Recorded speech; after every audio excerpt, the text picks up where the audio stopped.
Deux crimes. Un siècle d'écart. L'un noyé dans le sang, l'autre dans le silence.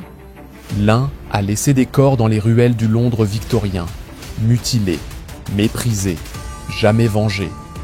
L'autre a laissé un lit vide dans une station balnéaire, et un monde encore en quête de réponse. Jack l'Éventreur et Madeleine McCann. Deux noms que le temps n'efface pas. Qu'est-ce qui relie un tueur fantôme à une enfant disparue, plongée dans l'ombre, alors que nous dévoilons l'énigme? Il existe des crimes qui disparaissent avec le soleil couchant, oubliés de tous, sauf des familles qu'ils ont meurtries. Et puis, il y en a d'autres, qui résonnent à travers le temps, s'enfonçant dans la conscience collective comme une écharde trop profonde pour être retirée. Ils hantent l'histoire, ils rampent sous la peau de la culture, et ils ne meurent jamais vraiment. En 1888, dans les ruelles embrumées de l'East End londonien, un tueur traquait les vulnérables. Il tuait avec une cruauté chirurgicale, puis disparaissait avant même que le sang ne refroidisse. Plus d'un siècle plus tard, dans une station balnéaire ensoleillée du sud du Portugal, une fillette de 3 ans disparaîtrait sans un bruit, aucune trace, aucune explication, juste un vide là où un enfant dormait. Deux époques différentes, deux tragédies différentes, et pourtant liées par des fils glaçants, des victimes réduites à des symboles, la vérité enveloppée d'ombre et une obsession publique implacable. Les victimes du Ripper, Mary Ann Nichols, Annie Chapman, Elizabeth Stride, Catherine Eddowes et Mary Jane Kelly, étaient des femmes accablées par la pauvreté et le désespoir, survivant à la marge de la société victorienne. Leurs meurtres n'étaient-ils pas seulement brutaux, ils étaient mis en scène avec une sorte de performance macabre. Gorge tranchée, abdomen ouvert, organes prélevés, souvent avec une précision chirurgicale. La dernière victime, Mary Jane Kelly, fut si horriblement mutilée qu'elle était méconnaissable. Le tueur ne se contentait pas de tuer, il profanait. Leur souffrance était réelle, mais la réponse de la société était empreinte d'hypocrisie, la pitié mêlée au jugement, la peur entrelacée à une fascination morbide. Les médias ont sensationnalisé leur mort, tout en ignorant en grande partie leur vie. Avançons jusqu'en 2007. Madeleine McCann, une fillette de seulement 3 ans, fut enlevée de son lit dans un appartement de vacances à Praia da Luz pendant que ses parents dînaient à proximité.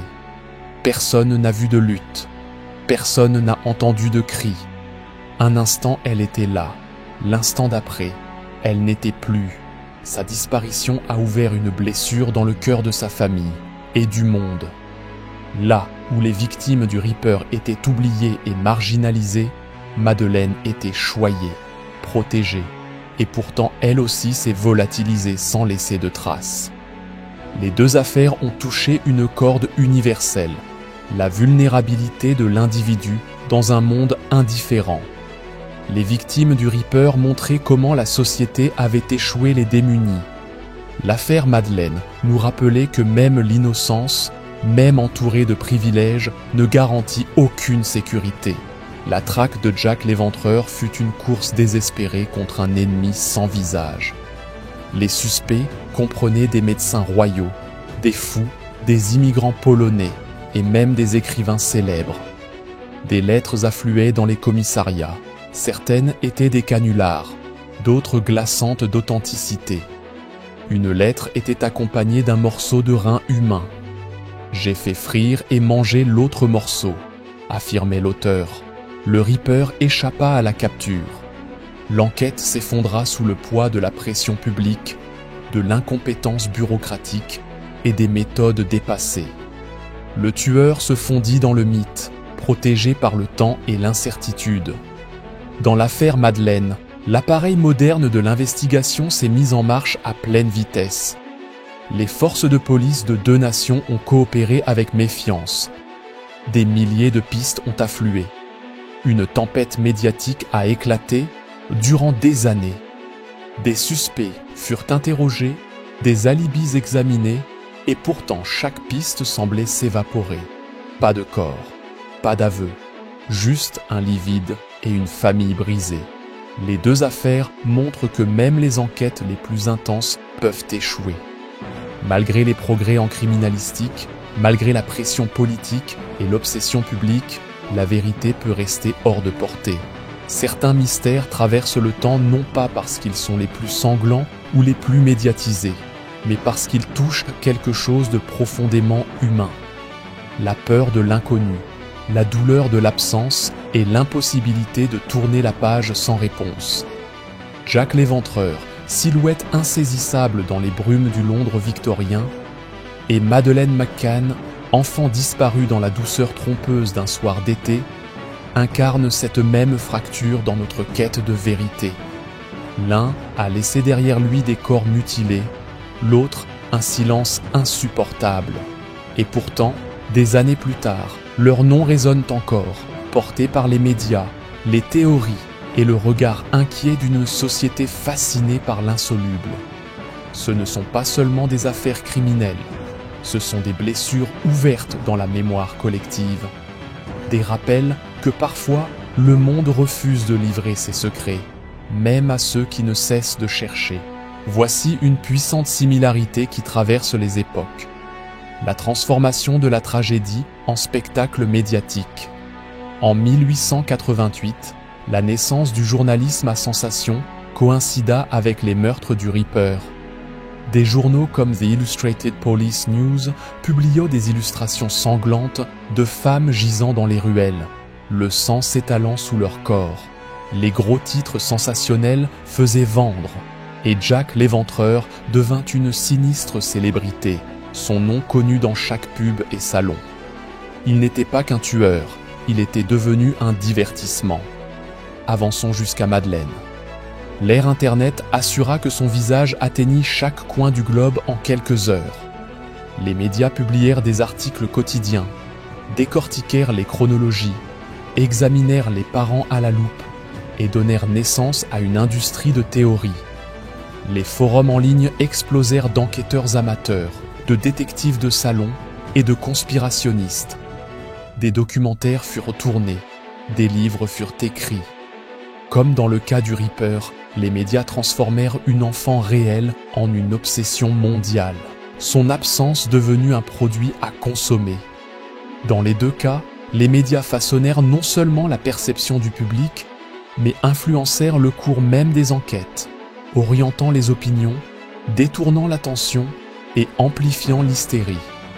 La vérité se dissout sous des vagues de spéculation et de spectacles. Jack l'Éventreur est devenu une légende. Son histoire a imprégné la culture. Romans, films, art gothique, costumes d'Halloween. Il a été immortalisé non pas en tant qu'homme, mais comme symbole. Le tueur inconnu dans la brume, un fantôme de peur. Madeleine devint une autre sorte d'icône, celle de l'innocence perdue. Son affaire a galvanisé les réformes de protection de l'enfance et lancé des campagnes de sensibilisation internationales. Les alertes Amber se sont répandues. Les protocoles pour enfants disparus furent réévalués. Son nom devint synonyme de vigilance et de perte. Bien que séparées d'un siècle, les deux affaires ont modifié la conscience sociale. Elles ont suscité des débats sur la sécurité, la police, la classe, la justice et la responsabilité médiatique. Elles continuent à provoquer l'obsession. Et au plus profond, elles nous rappellent que les crimes non résolus ne sont jamais vraiment oubliés. Certains crimes sont des blessures, d'autres sont des cicatrices. Jack l'Éventreur a lacéré le cœur de Londres, laissant une trace d'horreur et de mystère que le temps n'a pas effacée. Madeleine McCann s'est volatilisée dans le silence, laissant un monde qui fouille encore les ombres à la recherche de réponses.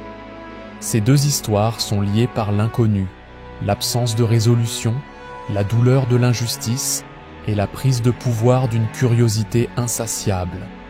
Elles nous enseignent que le mal ne porte pas toujours de visage et que la justice, aussi ardemment poursuivie soit-elle, peut demeurer inaccessible.